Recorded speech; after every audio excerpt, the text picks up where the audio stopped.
What is going on, guys? Dr. Dax here, Intelligent Athletes, and today I'm going to be cutting through all the BS around training your body to burn fat as fuel. So let's dive right into this. The claim sounds crazy good on paper, like surface level. When you go low carbs, your body learns to burn fat as fuel, man. Like, that's the reality. Yes, your body can learn to burn more fat during exercise if you reduce carbs significantly. The problem is, fat is simply not the ideal fuel source for super high intensity exercise. Carb is. So here's the simple truth. Anything faster than maybe like a slow jog relies predominantly on carbohydrates for fuel. That's just how your body is designed to work. Think about it like this. You can modify a race car to run on regular gas instead of racing fuel. Will it run? Dude, probably, right? But it's going to perform way worse because racing fuel is designed specifically to optimize for performance. That's exactly what happens when you force your body to burn fat for fuel during intense training. You're essentially just forcing your high performance machine, your body, to run on the wrong fuel. It's actually a really, really common thing that we saw at the UFC. Traditional weight cuts would be like dropping all your carbs, cutting it out completely, just eating strawberries.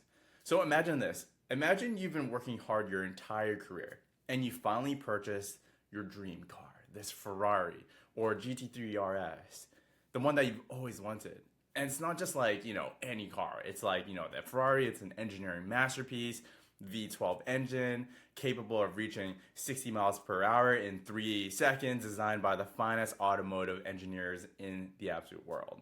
Now you're about to take it on a drive-through with this winding mountain road, and you'll need that perfect combination of power, responsiveness, and handling. Would you pull into a regular gas station, fill it with like regular gas, just because someone on a podcast told you to? Oh, it's much natural. It's cleaner burning. Absolutely not. You put in the premium high octane fuel the car was specifically engineered to run on. Why? Because you understand that the vehicle, from combustion chamber design to timing of the spark plugs, was optimized around the chemical properties of premium fuel.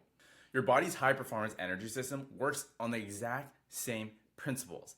Through millions of years of evolution, adaptation, your muscle, your brain have adapted intricate biochemical pathways that are specifically optimized to extract maximum performance from carbohydrates during high intensity activities. So when you try to teach your body to burn fat instead of carbs during intense exercise or high cognitive demands, you're essentially forcing your biological Ferrari to run on regular gas. Is it gonna move? Probably. The engine won't seize up. You won't be stranded on the side of the road, but you'll immediately notice something's off. The throttle response isn't as crisp. The acceleration feels kind of sluggish. The top end power is diminished. You're still driving a Ferrari, but you're now experiencing a compromised version of what that vehicle is fully capable of delivering.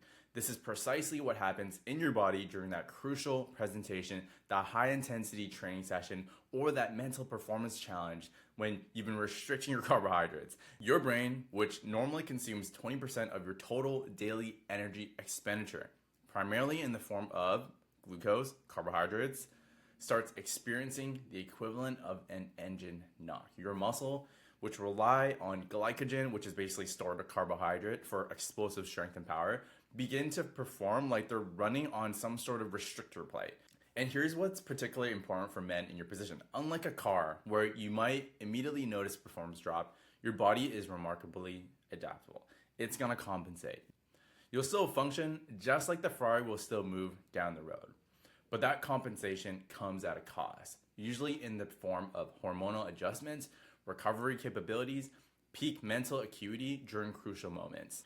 Now, for fat loss, it's much simpler than people make it out to be. When you reduce your calories, whether it's from carbs or fat, you're gonna burn more body fat. If you keep your protein high with multiple feedings per day, you train weights regularly, you maintain a modest caloric deficit, most of your calories are burned through normal activities and even during sleep, not during exercise. So you don't actually need to become a fat burning machine during workouts to get lean. The bottom line is this: create a small daily deficit. Keep your physical activity consistent, eat plenty of protein, and lift weights. Whether the rest of your calories come from carbs, fats, or somewhere in between doesn't significantly impact fat loss all that much. However, for most people, especially high performers. A moderate to higher carb diet is going to tremendously help you. Preserve more muscle mass, perform better in training, feel better overall, have more energy. So yes, you can adapt to burn more fat during exercise, but unless you're in some sort of bizarre competition where carbs just is not allowed, it's not an advantage. It's a huge handicap. So for busy professionals looking to optimize performance and fat loss, please don't fall for the burn fat as fuel nonsense. Fuel your body properly, train hard, let the results speak for itself. If you want to find out more about how our athletes get to that peak performance side of things, get to 10% body fat, link below.